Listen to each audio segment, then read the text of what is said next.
Astronomy is a field of science with some of the most amazing imagery. From stunning views of worlds throughout our solar system to the latest JunoCam imagery of, well, whatever it looked at today. Astronomers are inundated with glorious data that, well, describes a violent universe. In today's show, we have a dead star, a white dwarf, eating the atmosphere off its companion until that star is also dead. We have research looking at the results of galaxy collisions. We have, well, we have science that documents a lot of destruction, beautiful destructions, but destructions nonetheless. And we also have rockets, including yet more Starlinks. All of this and more today, here on The Daily Space. I'm your host, Dr. Pamela Gay, and we are here to put science in your brains.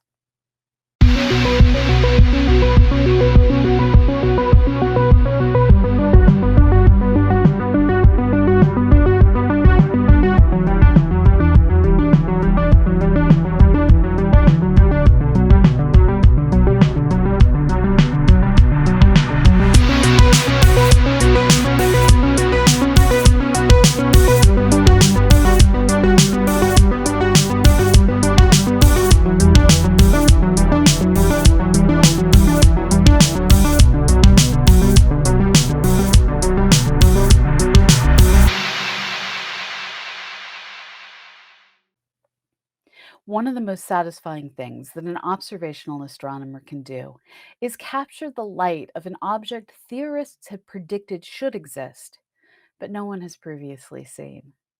And I am pleased to say a new group of observers working with theorists has just published a paper detailing the first ever observations of two extremely close binary stars that are in the process of exchanging mass and changing identities.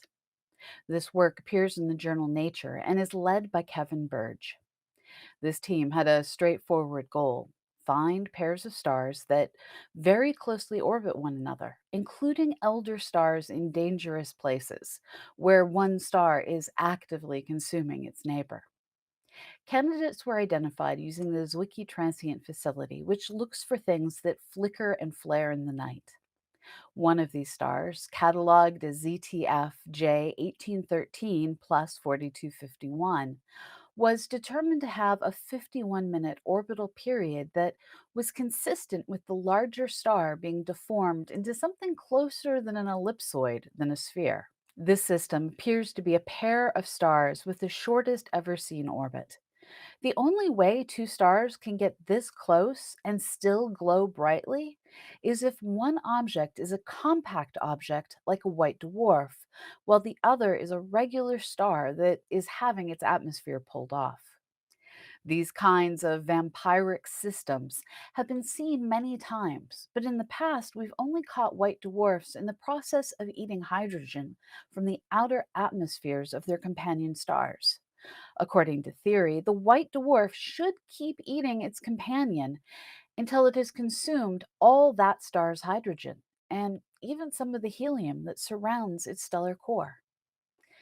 But observers had never seen the helium eating stage until now. This team was able to get observing time on the Keck telescope to acquire spectra of the system, along with high quality images from the 10.4-meter Grand Telescopia Canarias.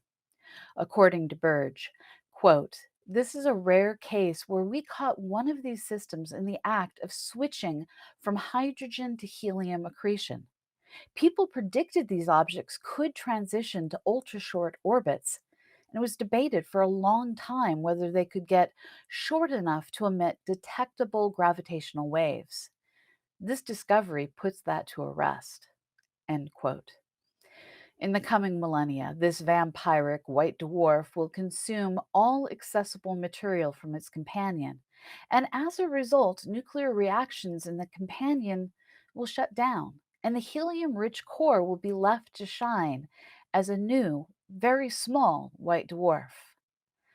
And the vampiric white dwarf may light back up as a new star if the mass it is consumed is sufficiently high. This kind of identity switch is one of the cooler things binary stars can do. And it's really awesome that we're now seeing what theory had been predicting. This is the perfect Halloween season bit of science. I now want to see a binary star costume at my door, where the little dense object pipes up to say, I'm a vampire. A lot of research is made possible thanks to surveys that have observed large regions of the sky to exacting standards. For the Zwicky Transient Facility, their standards are to take many shorter exposures that reveal what changes as they look for supernova and other temporary events. The Sydney Australian Astronomical Observatory Galaxy Survey, or SAMI survey for short, has a very different purpose. It looks at how galaxies are aligned in space. Our universe has a Swiss cheese like large scale structure. Galaxies in general are found along the filigree walls and in the giant clusters where these walls come together. This structure is the result of slight density variations in our universe's initial distribution of mass. Areas that had slightly more material were able to gravitationally steal material from the slightly lower density areas. This gradual flow of material is fairly well understood. What had not been well understood is how these processes influence the formation of galaxies. At least it hadn't been understood until now. In a new paper in the monthly notices of the Royal Astronomical Society, researchers led by Stefania Barsanti studied how disk shaped galaxies were aligned or not with the filaments of our universe's large scale structure. They found that systems with smaller central bulges tend to align their bulges' rotation with the filaments, while systems with larger bulges tend to be perpendicular to the filaments. It's believed that galaxies and their bulges grow through collisions, and these observations imply that when two systems merge, the resulting galaxy's bulge ends up perpendicular to the filament the system is in. These results add beautiful details to our understanding of how galaxies change as they merge. It really is a star eats star and galaxy eat galaxy universe out there, and we're here to explore it. Coming up next, Eric brings us news on rocket launches, and then we have a video game review from Beth Johnson. Stay tuned. This week was a major week for US rockets, with 4 launching over the course of 3 days. Unsurprisingly, 3 of those were from SpaceX, but we also had a rare commercial launch from United Launch Alliance, carrying SES-20 and 21 on their way to geostationary orbit. This launch was pretty unique. To understand why, here's some background. ULA was created in 2006 by a US government order merging 2 companies' rocket businesses. They launched all of the government's satellites for almost a decade, receiving $1 billion a year just to keep the pads ready, above the costs charged for individual launches. This arrangement made some of the other commercial launch providers in the US upset, and this launch monopoly was finally ended in 2015 after a series of lawsuits. Mostly because of the higher costs, ULA has done very few commercial launches. Still, some customers choose them and continue to choose them for specific capabilities, like launching to certain high orbits. SES-20 and 21 is one of these rare commercial launches. Several international satellite companies are working with the US government to trade satellite bandwidth from one area to another so that ground-based 5G service can be rolled out to more of the US. This involves launching expensive new satellites, but the government offered a monetary reward to those who were able to shift bandwidth before the end of 2023. That's where ULA comes in. The Atlas V 531 was able to deliver both satellites totaling 3.2 metric tons almost directly into geostationary orbit, shaving months off the time needed to get them into service. If they were put into a normal geostationary transfer orbit, the process would have taken 6 months just to raise the orbit to geostationary because of the satellite's low-thrust xenon engines, and even longer to test the satellite once in position. This mission was the first commercial Atlas V mission to do a direct geostationary insertion, though Atlas V has done this for classified government satellites on several occasions. After launching on October 4th, the Centaur upper stage performed 3 burns over 6 hours to first get into orbit and second to raise the apogee of the orbit. 6 hours later, it performed one final burn to circularize the orbit prior to deploying the satellites. 6 hours instead of at least 6 months. That's quick. This mission marks the 154th ULA launch across their 3 rocket families and the 5th and final launch of the 531 variant. The very next day, not quite setting an Eastern Range record, SpaceX launched 4 more humans into orbit en route to the International Space Station. As always, Crew 5 launched from Launch Complex 39A at the Kennedy Space Center. This time, Crew Dragon Endurance launched on a brand new booster, 1077. This booster had a bumpy road leading up to launch, literally. On its journey to the SpaceX testing site in McGregor, Texas, the truck carrying it hit a bridge and damaged the rocket. SpaceX repaired it and recertified it to NASA's satisfaction, and the rocket continued launch preps. The Crew Dragon, assigned to Crew 5, was C-210 Endurance, making its second flight carrying people to space. Its first flight was Crew 3, which landed on Earth in May 2022. After first stage separation, Booster 1077 landed on the drone ship, just read the instructions. After spacecraft separation, the crew revealed what has become a standard, their zero-G indicator. This time, it was a plush of famous physicist Albert Einstein. Now, let's talk about those 4 humans. The crew arrived in Florida last week after a slight delay due to Hurricane Ian. The 4-member crew includes 3 rookies making their first flights to space, along with legendary JAXA astronaut Koichi Wataka. This is his 5th flight into space, after flying Shuttle Discovery twice and Endeavour once. At the conclusion of his 3rd mission, which saw him launch on Discovery, he returned to Earth on Endeavour. He became the first person to participate in 5 crews without returning to Earth: the shuttle he launched on, 3 ISS expeditions, and the shuttle he landed with. His 4th trip to orbit was on a Soyuz during Expedition 38, which saw him become the first Japanese person to command the ISS.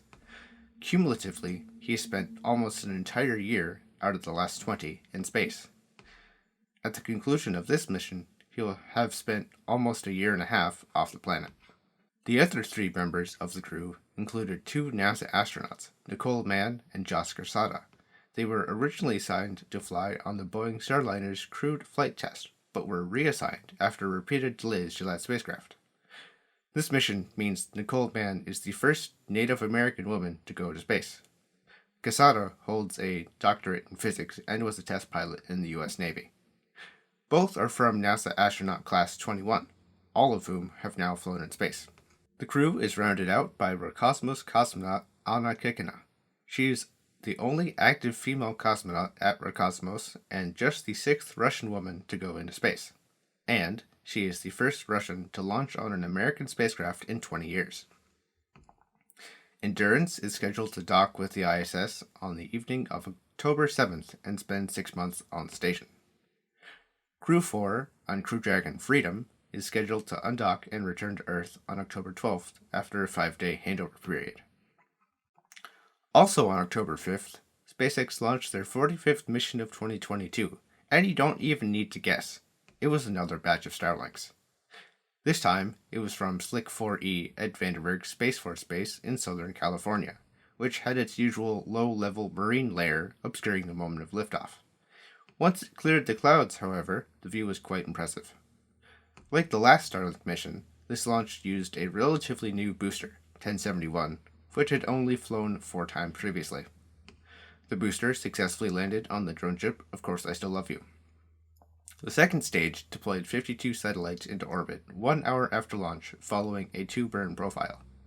Enough about rockets. Let's switch to a review of a new video game. Stay tuned. Before I get to my review, I want to take a moment to share an amazing image of Jupiter's moon Europa, taken by the Stellar Reference Unit on board NASA's Juno spacecraft. On the way into Perigeo 45, or the 45th close flyby of Jupiter, Juno got closer to Europa than any spacecraft has since Galileo, and while JunoCam only took 4 images of the icy moon, Juno's other instruments were hard at work too. Now, the most recent image release shows a small piece of Europa's surface in fine detail, including double ridges, some darker stains, and a strange feature that looks like an upside down musical quarter note. The image also shows white dots that are high energy particles penetrating the surface. We'll have a link to the press release in our show notes at dailyspace.org. Juno's next Galilean moon flyby will be Io in 2023, and these most recent images of Europa will likely be the best ones we have available until Europa Clipper arrives in the early 2030s. For now, though, we have some pretty awesome data coming from the Juno mission. And now, a review. It's not often that we review video games around here, mostly because there haven't been a lot of new releases we feel are appropriately themed for our community. That all changes today. In my never-ending quest for activities that, well, aren't work, I recently signed up for PC Game Pass on Xbox. I confess that the original motivation was to play Disney Dreamlight Valley without dropping $30 in a game that is essentially in beta. If you want to learn more about that particular game, ask me in Discord sometime. When I reached the max of what was available in Dreamlight Valley, I started asking some online friends for Game Pass recommendations. And someone on Urban Bohemian's server mentioned a game called Tinykin. Their description intrigued me as they said, quote, "Tinykin is super cute. Hard to explain what kind of game it is, but a lot of do this to unlock that, and then you can get this thing. I'd best describe each level being a Rube Goldberg machine if you like that kind of puzzle type. There are also collectibles and side quests, so quite a bit to do." End quote. So I downloaded the game and fired it up. The story starts with a character named Milo. In the far future, Milo lives on a planet that is not Earth, but where everyone says that they are the first humans. He doesn't agree, so he sets off to find humanity's origin planet. And he does. But when he arrives, something is wrong. He's the size of a penny, and somehow it's the 1990s. From here, you deal with all the bugs, so if that is a thing that will bother you, you have been warned. The bugs have built a thriving civilization in a house, and it's basically a giant obstacle course. The first bug you encounter is Ridme, and he's trying to build a suit for which he needs a bunch of parts from around the house. You basically collect them one room at a time, and you learn new skills with each room. The biggest part of those skills lies within the title creatures, Tinykin. Apparently, they never did anything interesting until Milo came along, and now they are his helpers. Ridme has a cool method for teaching you how to use them, which involves a speaker and headphones. It's really neat. So far, I've been trained to use strong Tinykin that can move large objects, like they're a group of ants, fire Tinykin that blow themselves up and light things on fire, and stacking Tinykin that become ladders for Milo to climb when the next point is too high for him to jump to.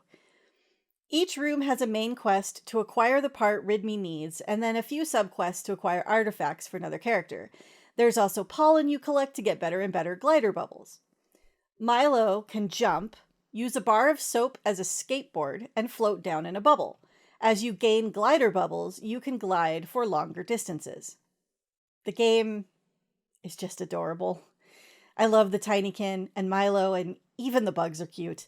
The mechanics are simple, but they require some hand-eye coordination, and yes, it is a lot of do this to do that puzzles.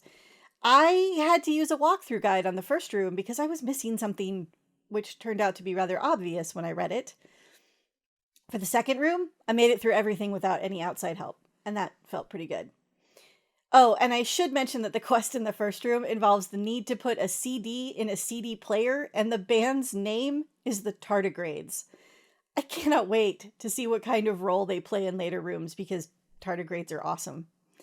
Overall, I give this game a solid go out and play it if it's your thing. I'm enjoying it and struggling to not just play the entire game through in one sitting.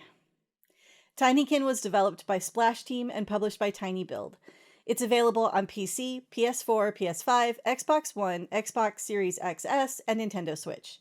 We received no compensation for this review, and all Game Pass subscription fees were paid for by me. This has been The Daily Space. You can find more information on all our stories, including images, at dailyspace.org. As always, we're here thanks to the donations of people like you. If you like our content, please consider joining our Patreon at patreon.com/CosmoQuestX.